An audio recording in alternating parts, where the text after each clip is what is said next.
An historic and controversial move coming out of Madison, Wisconsin, an historic and controversial city. That city is now the first in the country to pass legislation listing atheism as an officially protected class. So how will that impact discrimination lawsuits, and could other cities follow suit? We're joined now by former Department of Justice official J. Christian Adams. Good morning. Thanks for being with us. Morning, Anna. So where does this hostility come from in the first place toward Christians? Well, this ordinance was driven by the Freedom from Religion Foundation. It's a group of angry atheists.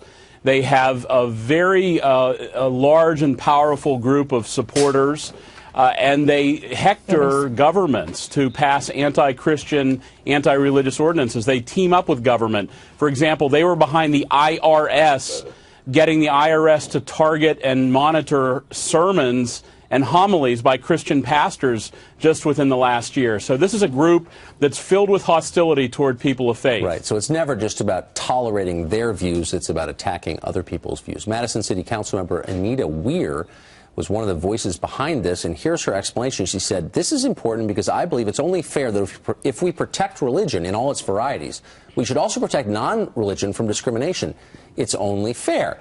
That does, in some sense, seem fair, but that's not exactly their aim, is it?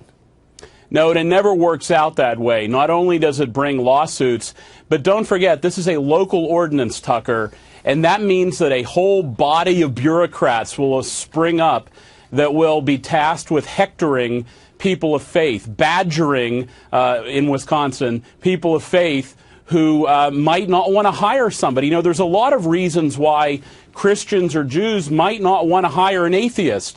In fact, it's in the New Testament. It says things such as avoid them, disassociate with them in Romans, Thessalonians, Corinthians. You might have a job, for example, where you want someone who believes in a higher power. For example, maybe you're running an airline and hiring pilots who you prefer they maybe believe in hell. I mean, I know that sounds extreme, but that shows you why religion is so important to so many people. And to tell people you can't hire people of faith or only people of faith intrudes on their free exercise of faith.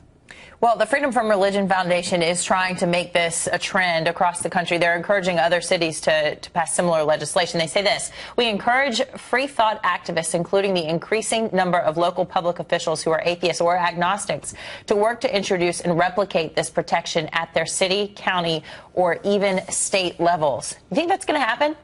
Yes, I do, because these people are so committed to their own version of theology. They have such hatred of Christians and Jews and publicly exercising their faith.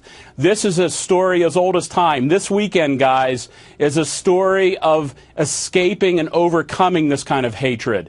Christians and Jews have been putting up with this for thousands of years. People who don't like that they believe. So we're pretty much used to it by now. But once again, it always seems to find new ways to attack and destroy and erode at the free exercise of religion. Well, and there's, of course, a political element here. I mean, if there's no God, then the highest authority is government.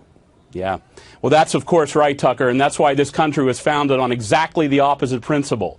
Exactly the opposite principle, that men have individual dignity, women have individual dignity because they're created in the image of God. And that's what these people can't stand, is we live in a country that respects and treasures religious belief. J. Christian Adams, thank you so much for being on fire with your faith this morning. Thanks. Thanks, Christian.